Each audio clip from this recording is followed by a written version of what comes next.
Hey there, and welcome. We're about to jump into a really powerful faith-centered guide for answering one of the biggest questions we can ask ourselves. Why am I here?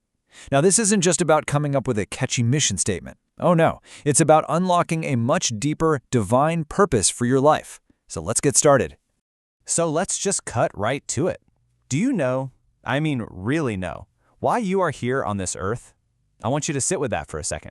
Because according to the source we're digging into today, getting an answer to this isn't just a nice little self-help exercise. It is the absolute bedrock for building a meaningful, purpose-driven life.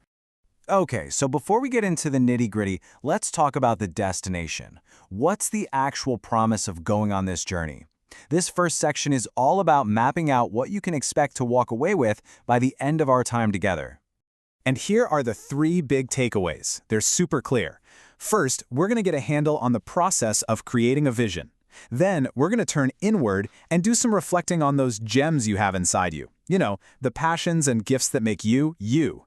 And finally, and this is so important, we're going to turn all that thinking into doing by writing down actual goals. It's a path from insight to real-world impact. Now, it's really important to know where this whole framework is coming from. It's not just pulled out of thin air. It's built on a solid spiritual foundation. You see, the source material we're using grounds its entire approach in Scripture.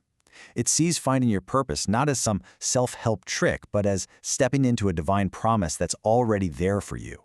And this passage from Isaiah, this is really the cornerstone. It says, "I will go before you, I will give you the treasure of darkness, stored in secret places." I just love that phrase, treasures of darkness. It paints this amazing picture, right? It suggests that your deepest purpose, your greatest potential, well, it might not be obvious. It could be hidden away in tough times you've been through, or in parts of yourself you haven't even explored yet, just waiting to be brought into the light. And hey, if you're the kind of person who likes to do a little extra digging, the source suggests these passages for some pre-reading. They'll give you even more context on things like vision, purpose, and God's plans. We're not going to break them down right now, but definitely jot them down for later if you want to go deeper. All right, with that foundation in place, now we get to the heart of it. This next part, this is all about you. It's time to get honest and do a little self-reflection. First question, and be real with yourself here. What are your passions? What gets you excited?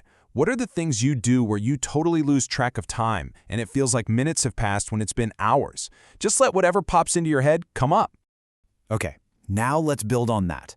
How can those very things, the things that light you up, become the way you express your purpose? You see, the big secret here is that you don't have to go out and invent some brand new purpose from scratch. It's about taking the passions that are already in you and pointing them toward a bigger vision. And this is where we go from thinking to doing. What can you actually do to live a more purposeful life? It doesn't have to be a giant leap. It can be something small you start today. Our source material makes it clear that a purposeful life isn't some destination you arrive at. It's built one intentional choice at a time, day after day. So what can you do? Now, this next idea is a game changer. It's this core belief that purpose is not exclusive. It's not just for a special select few. The idea here is that everyone, and yes, that absolutely includes you, has a unique and vital role to play in a much bigger plan. And to make this point, the source uses a really surprising example. Pharaoh. Yeah, that Pharaoh. This verse from Exodus has God's words to him. "I have raised you for this very purpose, that I might show you my power." Just think about that. Even the story's antagonist had a divine purpose. This slide just breaks it down so perfectly. On one side, you have Pharaoh's mindset. I'm in control. I call the shots. But then on the other side, you have the source's view, the divine perspective. God put him in that exact position for his purpose. It's a mind-bending idea, right? That even someone resisting a higher plan can end up serving it. So, what's the bottom line from that example? It's this powerful statement right here. God is the giver of purpose in every single life. Period. According to this framework, it doesn't matter if someone recognizes that or not. Their life can still be woven into a divine plan. That's a huge, universal idea. Okay, so we've reflected, we've looked at our passions, and we've seen that purpose is for absolutely everyone. Now it's time to bring it all home. Let's get practical and start writing your path forward. So let's put a definition on this. Think of your purpose like this. It's what happens when your unique passions and your big picture vision come together, and then you write them down as goals you can actually do. It's where that fire inside you meets a concrete plan. And that brings us right back to where we started. That beautiful scripture from Isaiah leads us to this final, massive question. What treasures of darkness, what hidden gifts, what secret potentials are waiting inside of you, ready to be discovered?